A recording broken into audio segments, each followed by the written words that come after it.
So I'm very happy to report to you today that the pleasure of being able to be with you has revived me, and this is the best that I have felt in a month. I'm very, very, very grateful to you for inviting me to address you. We share a lot together, and I just want to review with you the achievements we've made, where we are, and what I recommend going forward. First, let me just say that our work together now extends beyond 4 years. It's in its 5th year.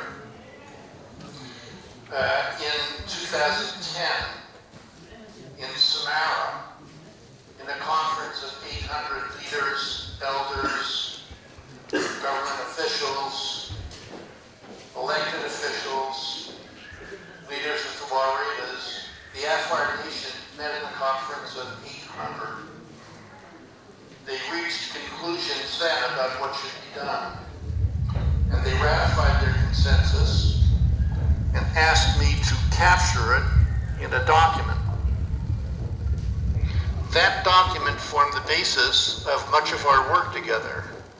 It was the Samara Declaration, and that document provided that the Afar require autonomy, control of their lands and resources, protection for their language and culture, equality with other nationalities, and respect for their rights and international law.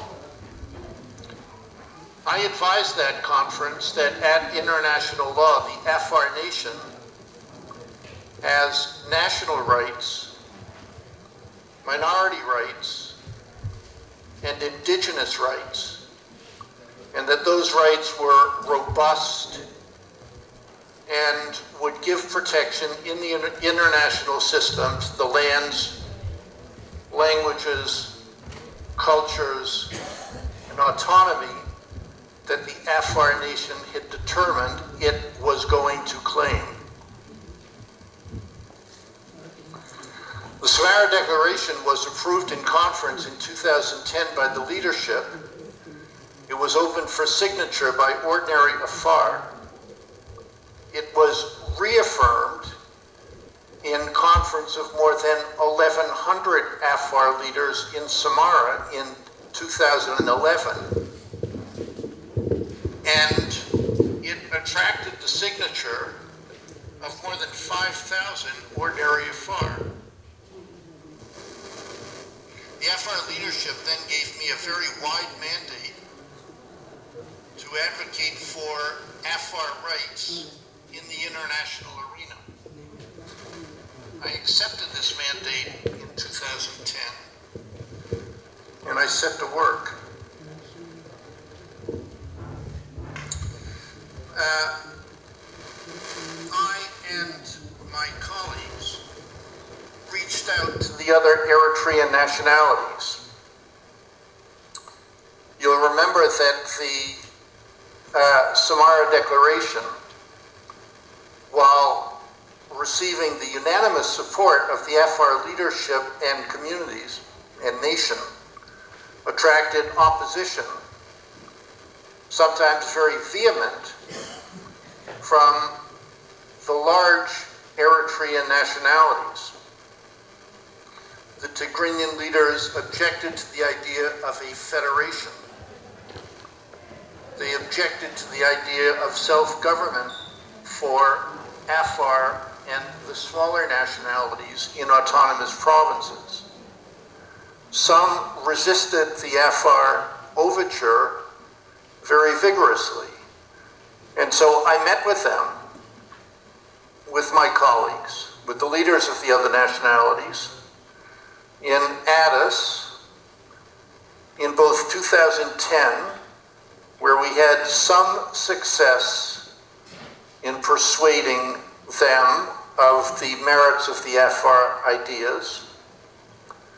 And then again, we met with the leadership of the other nationalities around a table in Addis in 2011.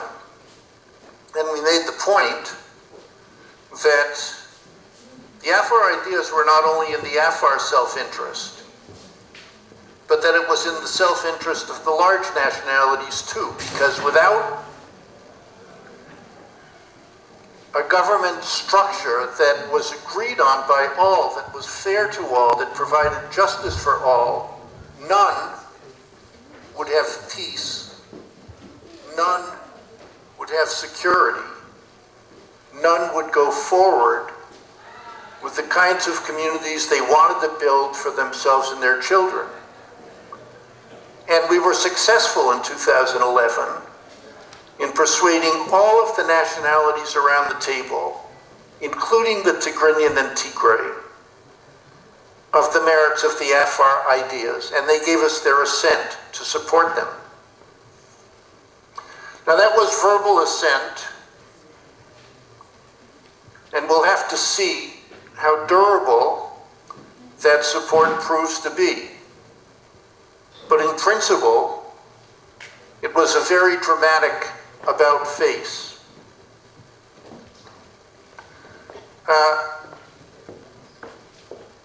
We wondered how to go forward from there, because there was not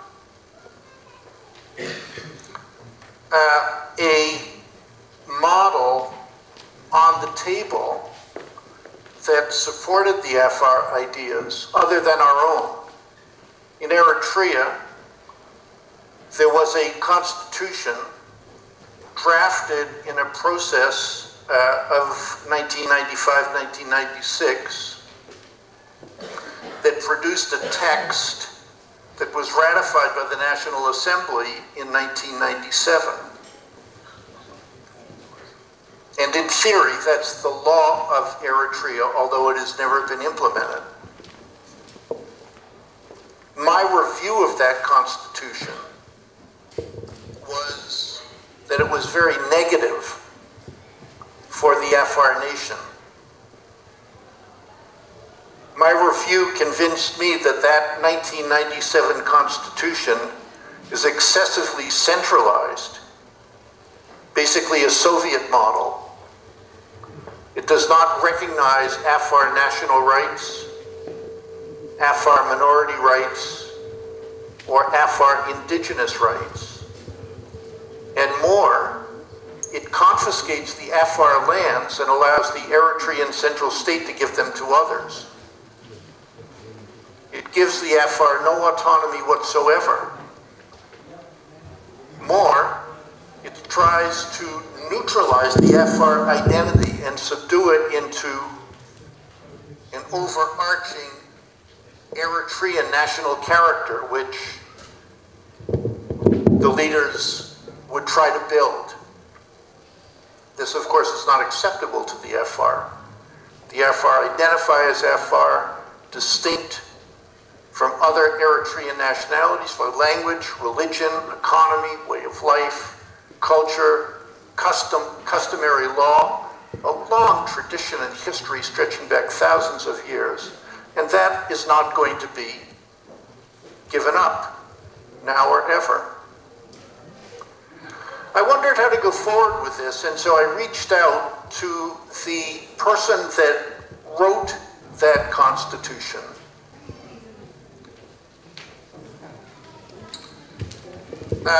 I reached out to Professor Delegate Selassie, who wrote that constitution, invited him to Ottawa in conference, and explained why the 97 model was not acceptable. We had 2 days of discussions, and he agreed with me at the end of them that, in his words, he had made a mistake. And he agreed to work with me to implement the Afar ideas. I just want to tell you now what has happened. As you are aware, in the international arena, I filed lengthy complaints to various United Nations bodies, and on the basis of those complaints, in part, a special rapporteur on human rights in Eritrea was appointed.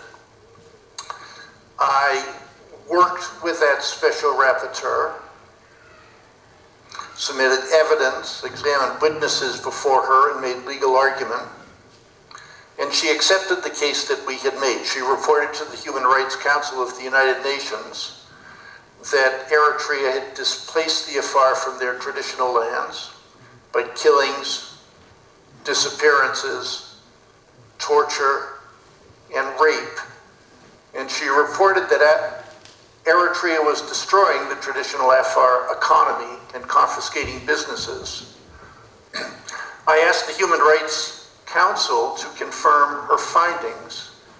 It did so by 4 separate resolutions in 2013, 2014, and the Human Rights Council's findings was unanimously approved by 102 countries of the international community. Today, all the nations of the world accept these findings. Now, as for the future, I'll just take 2 minutes and tell you what is planned. Interestingly, on May 24th, 2014, President Afwerki announced a new constitutional process. I thought this was interesting because it seemed to trash the 1997 Constitution. So I got advice from various diplomats and experts about how to approach the president. And following that advice, I wrote to him asking for a meeting. I want to press on him the Afar model. I believe that if he were to accept it, he could claim a position not only as a liberator, but also as a person that left Eritrea with a hopeful future. I believe that the Afar model is the best way for him and for Eritrea to bring peace and prosperity to all in that country. So this invitation to meet with him is outstanding, and we will see what comes of it. Secondly, I want to expand our reach. So I have organized for October 1st, 2014, a conference sponsored here in Ottawa by the Aga Khan Foundation, which houses various centers, the Global Center for Pluralism, various international centers. And at that conference, I have invited the foremost experts in the world to discuss the right model, the right models for Eritrean constitutionalism, development, promotion of Eritrean societies, promotion of human development. And so a day of interchange among peer coordinates is scheduled for that date, with the thought that that will be a first step to convening a larger gathering over the next couple of years to keep these ideas live before thoughtful minds, government leaders and officials, and political leaders to form a consensus based on the Afar ideas as to what is best recommended. So that is basically what has happened, where we are, and where we want to go in the future. To sum up, people want to be enabled. People want peace and personal security for themselves and their families and their communities. They need infrastructure and institutions to be able to develop their communities, to protect their languages, to practice their tradition, and to feel secure in their identities. They want sanctuary for their families. They want to develop themselves as people, to learn, to grow, to release their talents, to do meaningful work, which makes meaningful contribution to their society and humanity. They need freedom to question and the path, even if it leads to unknown places. These are the things that the Afar want. They want them not just for themselves, but for all. These are the things that I am committed to working with you to promote and with God's help to achieve. Thank you very much for letting me address you.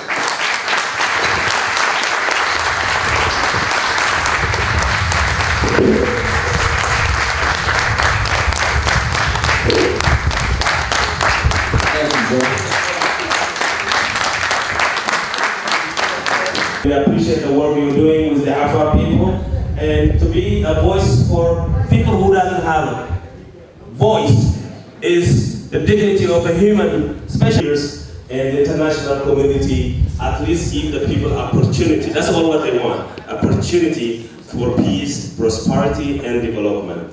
We wish you a good health and a long life, so that you can see the achievement, that you put the seed and the fruit will come pretty soon. We hope that we'll continue to do the fight, and we'll support you, we'll be with you.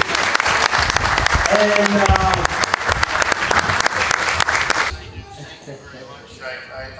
I appreciate that very much.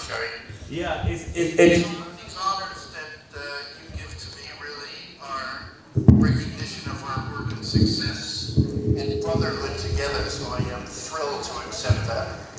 Yeah, it reads the following: Recognition Award to Professor Joseph Magnet, Madahaba, Afar Forum, in recognition of your outstanding achievement for advancement of the Afar people human rights and democratic rights, 2014.